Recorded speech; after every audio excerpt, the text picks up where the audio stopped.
Welcome to the podcast that explores what virtual assistants want business owners to know when they start asking themselves the question, hey, do I need a VA? I'm Rachael Davila, and after 18 years as a virtual assistant going it alone, I experienced the steep learning curve from the other side of the VA client relationship when I hired my own VA. Joining me on this podcast is a group of friends and colleagues who all have their own take on what busy entrepreneurs need to know to find, hire, and work with a virtual assistant, and mindfully answer the question, hey, do I need a VA? Let's get this episode started. Hello, everybody, and welcome back to the Hey, Do I Need a VA podcast, where we help business owners find, hire, and work successfully with virtual assistants and other support professionals. Now, you might have noticed that this is a new voice.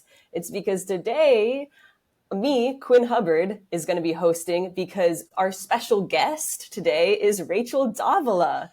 And as always, we are also joined by Bree, BV, and LeAnn, Erimli. Today, we're diving into decluttering, organization, the things that clients need to do before they hire a VA. And it isn't necessarily just a handoff list. So Rachael, why don't you get into it? Tell us something that people wouldn't necessarily think about before hiring a VA. Yeah, so it was actually a potential client. We were talking about what she needed within a virtual assistant. And as the conversation progressed, all the blocks she had nothing to do with her business, had nothing to do even with her handoff list. It had everything to do with how cluttered her physical space was and all of the different things that she had going in addition to her business. And so it turned more into a conversation on organizing and decluttering to clear space to bring in a team member. Because I like to say the universe likes to fill a void. And for me, whenever I'm the most cluttered, stuck, bottlenecked, I clear a drawer or I declutter my closet or right, I find some place to just purge something, right? And it doesn't even have to be a lot. It can be the junk drawer or my pen cup that always seems to collect all kinds of stuff because I'm like, I just pull out pens randomly and it happens, right? Clutter isn't just physical stuff. We put too many things on our calendar.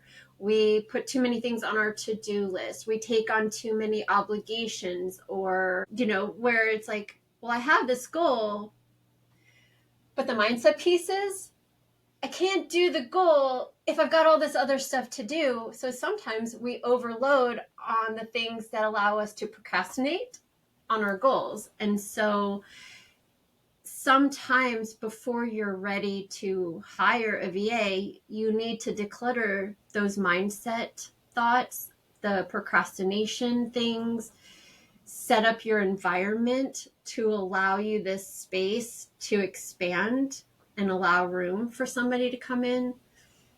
So that's what I have found can be a deterrent to even asking, hey, do I need a VA? Because you're just like, I'm not ready. So you're talking about physical clutter. How can a virtual support professional help someone declutter their physical space? It's a good question. So in 2020 or during COVID, there was a show on HGTV called Hot Mess House with Cassandra Arson. I fell down that rabbit hole so freaking hard. That's the clutter bug. But she would do these virtual organizing sessions where she would take people kind of through her quiz, figure out what kind of clutter bug they were, and then give them the tools to kind of do the work for themselves. But like we do Zoom calls with people, she would be on Zoom and it would be almost a co-working session, a body doubling session where she would show me the space, show me what's working, show me what's not working, and let's start there. And what I have found with a lot of people isn't that they can't do the work. They just they psych themselves out from doing it. They make excuses. It's going to take too long. It's going to be too hard. But doing that body doubling, being on a virtual call with somebody, and it's like, no, come back. You finish that pile, right? Can go a long way. So even as a virtual assistant, it can be, you want to get that newsletter out. Sit on the call with me. I'm going to be scheduling your social media while you're writing that newsletter paragraph or whatever. And sometimes they just need that person there to go, don't stand up. You have nowhere to go. This is where you're supposed to be, and do it. And it may not take the fear of doing it away, but having that accountability piece, having that somebody on camera or off camera, knowing that in 25 minutes, you're going to have to come back and be like, I got squirreled away. I do this a lot with my accountability days group, which is now just Make a Plan Monday. But there is that element of, you said you wanted to do this, and that could be anything: organizing your space, your calendar, decluttering your email inbox, whatever it is. But if it's an intention that you set and you say it out loud to somebody, it creates that accountability to then go, I don't want to have to tell Rachael that I didn't do this, right? I mean, I know we all have stories from clients that said, I got it done because I was meeting with you. I said that to Quinn all the time. I got this done because I was meeting with you, or I had to get it to you. And so I found the value of it for myself, and I offer it to clients. And there really is that, it can be virtual, it can be phone, it can be in person, right? They always say, like, if your house is a mess and you want it cleaned, invite people over for dinner, right? Yep. Flight of the Bumblebee happens, right? So did that answer your question? Yeah, that was great. That was perfect. It sounds like a big part of it is just providing the accountability to make stuff happen. And encouragement, right? Like that walking with them in some way is also really powerful, but accountability is huge. And I do that with myself too. Like if I know, like, I've been dragging butt on doing updates on my website or whatever, because we're always our own worst client, I'll get a team member and be like, you need to pick at me. I need you to do this because I'm being the bottleneck or whatever else. So I think that awareness and having somebody reflect that back to you is really great. And I love how you talk about like clearing the physical space. And I've been on some of your stuff, like where you had like a challenge or something, and it was like, set a timer for 10 minutes and do as much as you could. And I felt like an addict, because then I would like go do the 10 minutes. And then I was like, but I want to do more now. Like, how much more? And like, it was amazing. Like, I did so much more in 10 minutes than I probably would have in an hour if it wasn't like on a timer and like almost like a game to be like, how much could I do in 10 minutes? And I totally know the power of doing it in your physical space. But what kinds of tips and tricks do you have for like your mental declutter? Like, I know sometimes I'll brain dump and stuff, but like, do you have tips around that? Like, is there more than just brain dumping, or how do you help with the mental clutter? So a lot of times it starts with the brain dump.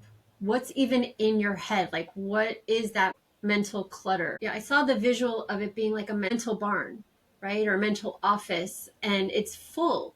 You can't work in that, right? But we are accustomed to thinking in physical space, not mental space. And there is a journey of being able to consistently declutter your mind with a brain dump, but then looking at those tasks with realism, with curiosity, right? Why is this still here? I did this already. Okay, delete it. Why is this still here? I'm not even on that same path, that same journey. I can delete it. I know my thoughts swirl all the time about all the things. I mean, I needed somebody to talk me off the ledge. Thank you, LeAnn. From like thinking too far ahead, right? There's a lot of things that we hold in our brains that it's not the right time. We're not the right person. It's too big. We need to break it down. Or it's not ours to do, right? We need to hand it off to somebody. But when we just hold it up here, we can't even identify, look at it with curiosity. It's just judgment. It's just, well, I'm not getting it done. Okay, but why? And I think some of that is, I got to do it all myself. right? Everything that's in my head is mine to do. No, that's not always the case, but that's part of that mental declutter, is being able to look at it and go, am I holding on to this for all the right reasons, or am I just being stubborn? Am I just holding on to my perfectionism? Am I just holding on to my control issues? I can hand dinner off to my husband because he likes to cook and I don't care what we eat, right?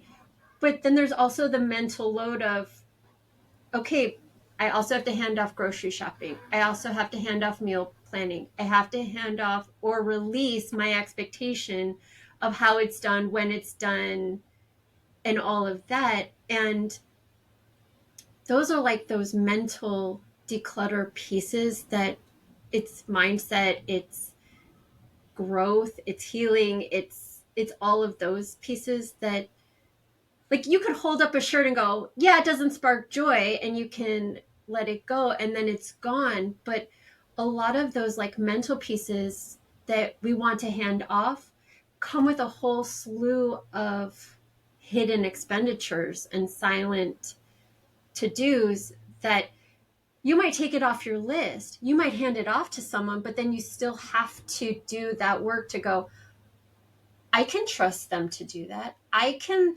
right? I'm okay. I'm okay. Having to like calm your nervous system of releasing some of that is as much mental declutter as letting the task itself go. Yeah. So, question for you. So, we know we have all this clutter, physical, mental, all these places. How do we get started? Like, is there a hack or something to like get off our butts and do something like right now? Is there like a 5-minute hack? Is there a 30-second hack? Is there something to get going? I would say pick something. Some people start with their physical stuff. Some people start with their mental stuff. Some people, look at their calendar and go, that networking group that's been on my thing that I RSVP for every month but don't actually go to, I'm just going to take that off. Like, it doesn't even need to be on there anymore. Pick one place to start, right? If your physical space is knocking louder, then start with the areas that you control. I live with 5 people. There's 5 of us in our house plus 6 cats, right? There's a whole lot of clutter that is not mine, and I can't do anything about it. I can shuffle it. I can throw it in bedrooms, but it creeps back out. So when I was starting, I had to start with my stuff, the stuff that I could control, the rooms I could control, right? My closet, my drawers in the bathroom, right? Those kinds of things. And then I could branch out into, we don't need 47 towels. I can declutter down to what fits the space, right? But part of that also then became a mental shift for me of, I can't throw my son's stuff away. I can't throw my daughter's stuff away. I can't throw my husband's stuff away. I can only do my stuff and what's mine to control. And so in working on the physical space, it also opened up mental space that I had to work through and declutter and thoughts and things. And then in the doing that, then I'm in my office going,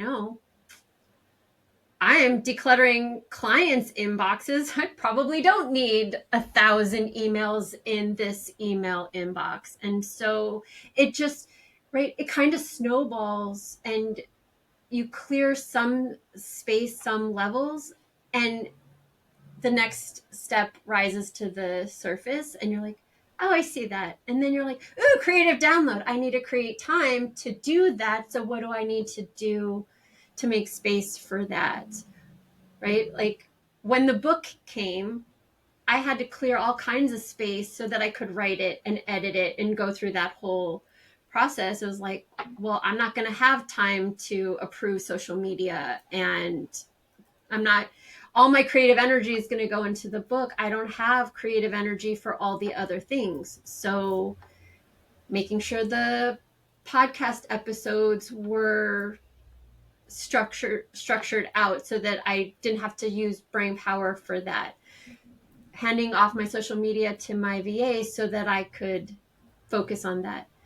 Having my husband do dinner so that I didn't have to worry if I was coming in late or not. Like all of those things is that creating space for the goals, the ideas, the things that you want to focus on.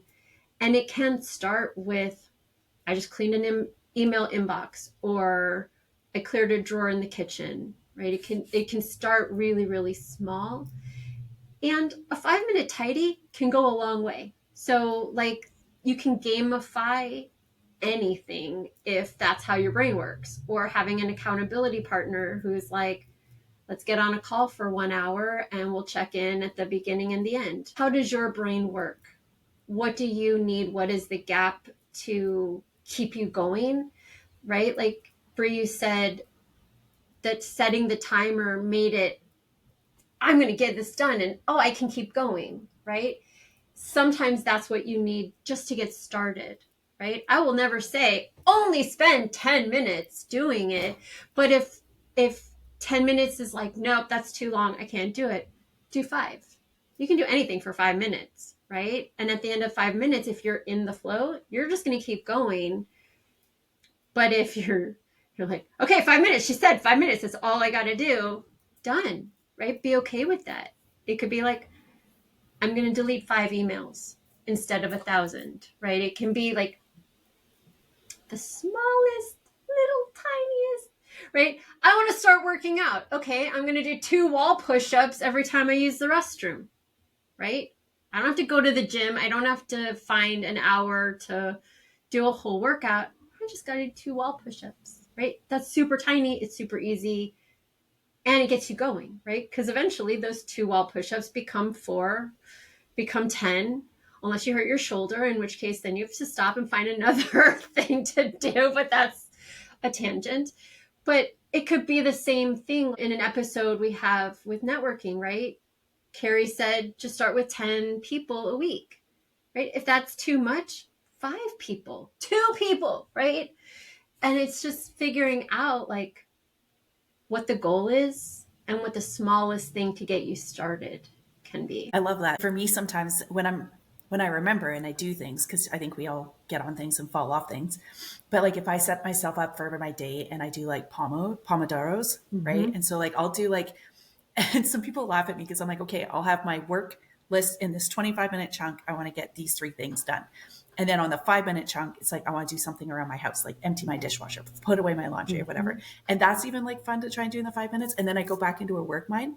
But I feel like people are like that, but that's not a break. And I'm like, but it is, because I get a personal thing. Like it's like a win-win-win, and it's a different mindset. I'm doing something different. I'm not looking at a screen.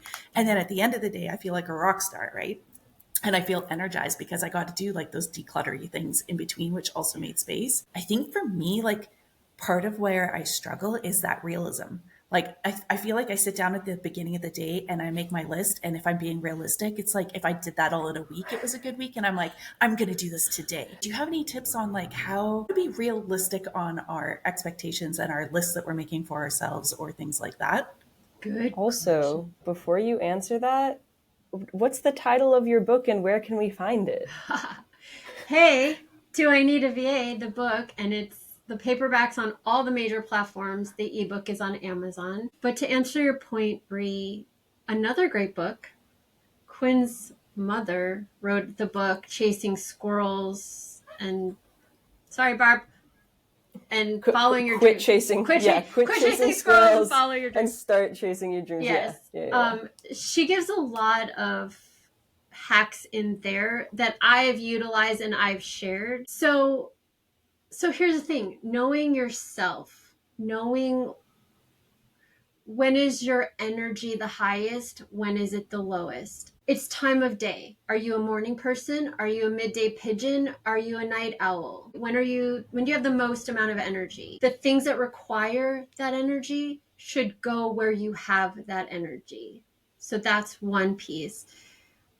During the week, I am super productive Monday through Wednesday. Thursday, I'm like, let's talk. Like I can fill it in with calls because I don't necessarily have the creative energy. But by Friday, I'm like, this is when I'm meeting my friends because I got nothing left, right? But Sunday is a quiet day. There's nobody around. There's no emails coming in. And so I can be like, this is my time to do my things. So it's kind of paying attention to your tendencies, your energy, but knowing yourself and allowing that to guide you a bit. But to your point about putting a whole bunch of things onto your to-do list and trying to get it all, the average person can only get 3 things done in a day. And if your day is full of meetings, that might be your 3 things, right? Yeah. I mean, yes, those of us who do things can get a lot more done in those interim things, but it's also looking at those tasks, right? You said 3 things in 25 minutes. If they're 5-minute things, then that makes sense. But if you're looking at, I'm going to write my newsletter and I'm going to do this and I'm going to do this, there is no way in heck you're getting that done in 25 minutes, because just thinking of the topic alone in a newsletter could take 25 minutes, right? So it's also looking at the tasks on your list, and are they single action, or are they like a newsletter that have like 19 things to do in it? And then being realistic of, okay, well, maybe in this 25 minutes, I'll brainstorm 3 topics for my newsletter. And so a lot of times, and I shared about this in the book when it's breaking down the goals, right? A lot of times we put on a single line a stone, which is a multi-step project, when really there's a number of pebbles underneath it, right? We put a one-liner and we're like, why didn't I get to it? Well, because it was 14 steps long and you can't do that in the allotted time, right? So I think it's breaking those things down and being realistic and saying, is a single action, or do I need to give myself more time? And like, how does your brain work? Like on big projects, I have to fall into it. Like I hyper focus like no one's business. And I'm like, I need to wait until all my calls are done, because this requires more brain power than just trying to fit it in between calls and stuff. Like I need to hyper focus. I need to fall into it. And then there's some things where it's like, I can send debit cards in between calls because that's a 5-minute task. So it's the realism comes, I think, with looking at it realistically. Like, is that really a 5-minute thing? Am I giving myself enough time to do this? Is it going to take me longer? And asking yourself those questions as you're going, or at least looking back with curiosity, like, why didn't I get all of those 3 things done in 25? Oh, because like one step of one line item was 25 minutes and that derailed me, or a call came in that took precedence, right? Like those kinds of things that I know we as women, we tend to just go, well, I didn't get it done. It's a personal statement versus, no, life happened. Things, right? I got time blindness. It took me longer than I thought to do this one element. I ran out of time. Okay, that happens to all of us, right? Or my kid decided he needed my time and attention, and we talked for 2 hours, and that was my whole work block gone. But it was still important. So it also kind of goes to like priorities and things like that. Like, are you putting the right focus on the right things? I'm still caught up on how you said the average person gets 3 things done in a day. That kind of shook my world. And what else came up for me too is, what can you do well? Because as you were saying it, I was like, oh, I could get something done in 5 minutes and rush it and just phone it in, or it might take 15 minutes if I want to do it well. Yeah. So that kind of came up for me as you were explaining that too. And I was like, oh, and that. Also curious, is anybody else like me? And if I'm like stray and I get a squirrel and I do something else, I add it to the list just so I can scratch it off and be like, yes, got that done too. I call it the to done list. I call it the to-done list. Or ta-da. I have a ta-da list. Yeah, ta-da. Yeah. I add to the list just so I can cross it off. Yep. And I have my calendar list. I have a paper list. I have a tiny whiteboard list. And I have a big whiteboard list. It's all the same things, but you know what? It feels really good to cross it off in all the places and highlight it. So, yes, our brains are magnificent in their uniqueness. I know I got caught up in the achiever mode. I got caught up in everyone else does it, right? I can do it too, or right. And so I think a lot of the decluttering for me came from being able to do that curiosity look and scaling back the expectations I held for myself, right? And understanding that my time is finite, my energy is finite. And the more I learned about myself and I didn't know I hyper focused until I learned I hyper focus, right? And I didn't know I needed accountability until I knew I needed accountability. And I created those opportunities for those things, right? I time block.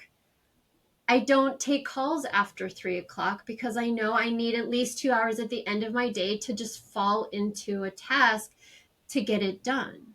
I keep Wednesday almost completely open so that I can, if Tuesday and Thursday are back-to-back calls, I need a day to just do, right? To not be on the phone, to not be in that headspace, but in I'm just going to knock everything out.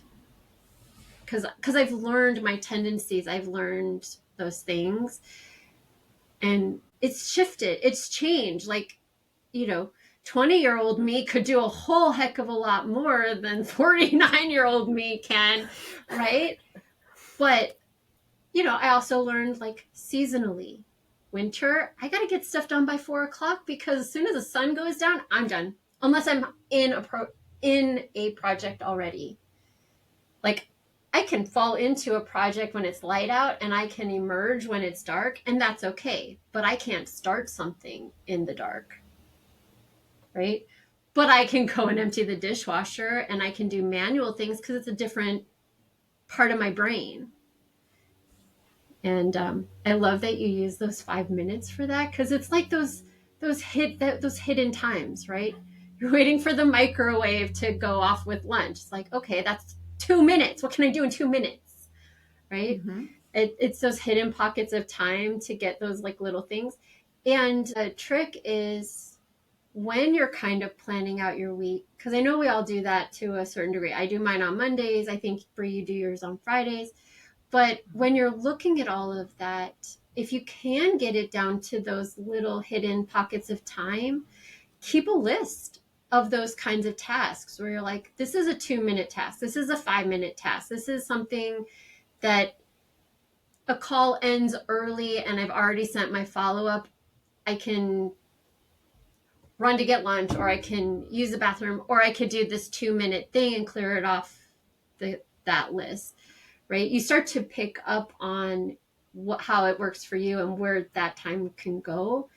And you'll be like, oh, I did get a lot more done because I was realistic about. Now, if that 2-minute task is really a 10-minute task, then, right? But, you start to time yourself on things and you go, oh, it doesn't take me 10 minutes to empty the dishwasher. It takes me 2.5 minutes. All right, I can do that while my oatmeal's cooking and have it be done first thing in the morning, right? You start to assign things where it makes sense for them to go. That's another part of it. I know sometimes what I'll do too is when I'm going over what my planner part for the day is, I'll actually in the morning also make a list of the things that I could do in those break times too. And sometimes I'll even do them on different size Post-it notes so that when I get them done, I can take them off and throw them away, which is also what I do when I am like mentally decluttered. I'm like, only what gets to fit on this is what you get to do today. Ooh. And if that's too much, then I have different sizes. But there's also a different satisfaction in being able to like throw it off and then start a new one. Yeah. Right. So I like Post-it notes and stuff for that too. But I like also having that, this is my break idea list, and it doesn't all have to get done, but at least I have planted seeds of what I could get done that would help me feel better that day, as well as my planner list.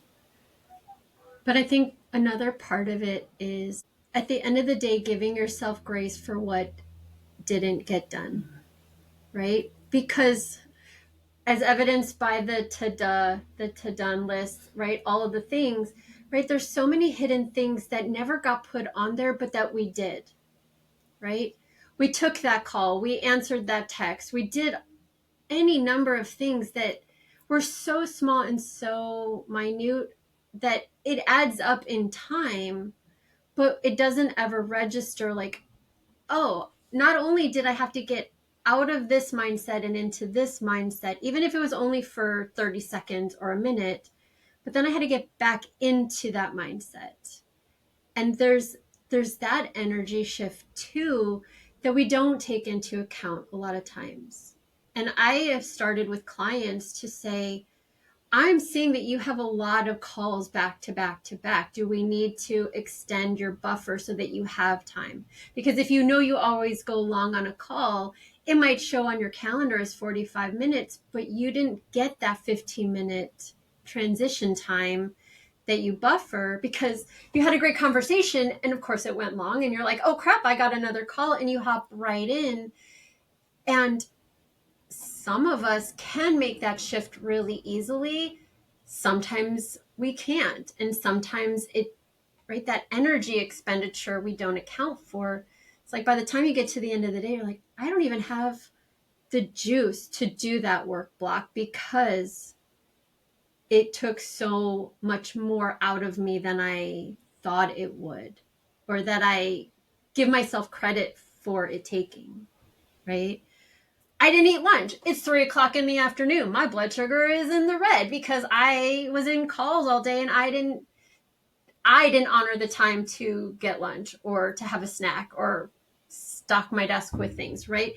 Those kinds of things. But then by the end of the day, you're like, why can't I think? Oh yeah, because you haven't fueled your body, right? So a lot of the decluttering, like in preparation, is learning those tendencies about yourself, is being able to go, do I have the time to even respond to my VA if they email me, right? Do I have the time if I need to look at social media every week? Do I have time for that? Am I making time for that? How can I create time for that? And right, we talked in other episodes about that, like flow, right? Let's bulk it and batch it so that, right, as VAs, right, I'm in your social media and I don't want to have to do a day at a time or even a week at a time. Let's do a whole month at a time. And that might work well for somebody who's like, I don't have an hour or 30 minutes every week to look at that. I might want to take 30 minutes to look at a whole month of that, and that I can do. And so it is that knowing yourself and what you have the time and energy for, and even just acknowledging it takes energy to do all of this stuff. Like every item of clutter, every mental thing in your mental barn, every task on your calendar has hidden expenditures, silent to-dos, right? Networking call, it's not just the 1 hour call. It's I gotta look good from here up because I'm going to be on Zoom. But if I find 3 people in the group that I want to follow up with, it's follow-up time.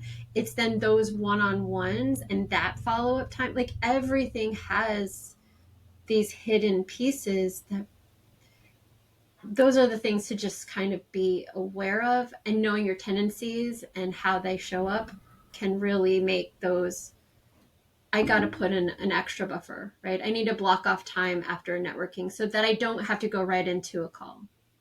I learned this yesterday, actually. I had amazing calls all day, back to back to back. And I laid in my bed for probably 45 minutes. I didn't do the follow-up. Why didn't you do the follow-up? You could have done the follow-up. Well, no, you did client work because you spent all day on the phone. You didn't get anything done. So that time for the follow-up was client work. Like the swirl, like, right? And then I woke up, I'm like, and I don't even know if I'll have time tomorrow to do it because of the things that are there. And talk about mental, like, clutter. Nobody's waiting for it, but it's in my head and it's holding real estate in my mind. I'm not going to relax until I get those follow-ups done. And that is something that I hold until it's done. But that's like literal mental real estate. Like, you know, that mug you never drink from is taking physical real estate, but all those thoughts and things that I can't shut up that brain. I try really hard. Try to breathe through with it. Try to pet a cat. Doesn't work. Like it's right. It's there until I get it done, till I check it off, till it's all. I can throw the Post-it note away. And a lot of that is like the clutter piece. Rachel, is there anything we didn't ask about that you wanted to share? To LeAnn's point about getting started, start small and build trust. I know I use that for a lot of different things, but a lot of it is building trust with yourself, that you can look at things with more realism, that you can give yourself grace, that you can look at things with curiosity and not judgment. So starting small and trying one little thing at a time and taking time to reflect. I do it weekly, I do it monthly, and I do it quarterly, because all those little tiny baby steps really do add up over time. Those 5-minute things, those 2-minute things, all of those, right? Even if it's like, well, I'm not going to do this anymore. After a while, you're like, oh, well, I filled that in with something really cool that I'm so excited about. And being able to look back and kind of go, oh, I see how much growth I've done over this week, month, quarter, year, being able to go, that's a win. And Rachel's pom-pomming me somewhere. It's giving yourself that grace, that time to go, I don't have to figure it all out now. I can just start with a tiny little step. Perfect. So I think that's it for this episode. Thank you guys for joining us for another episode of Hey, Do I Need a VA, the podcast. If you want to check out Rachel's book, the ebook is on Amazon and the paperback is on everywhere. Every platform. And it's called Hey, Do I Need a VA? If you feel so inclined, leave a review, leave a like, share it, comment, do all the things. All of the links will be in the show notes. You can email any of us. If you have a question, we have an email. Hey. That's going to be in VA podcast at gmail.com. Perfect. Thank you, Quinn, for hosting this episode. You rocked it. Thank you. And thank you for letting me host. That'll be it for today. Thank you guys for listening. Goodbye. Thank you for joining us on this episode of Hey, Do I Need a VA, the podcast. If you found this episode helpful, please leave a like, comment, or review. And feel free to join our Facebook group, Find, Hire, and Work with a VA, for more tips and tools. If you have any questions, please email them to heyvapodcast@gmail.com. Thanks. We'll see you next time.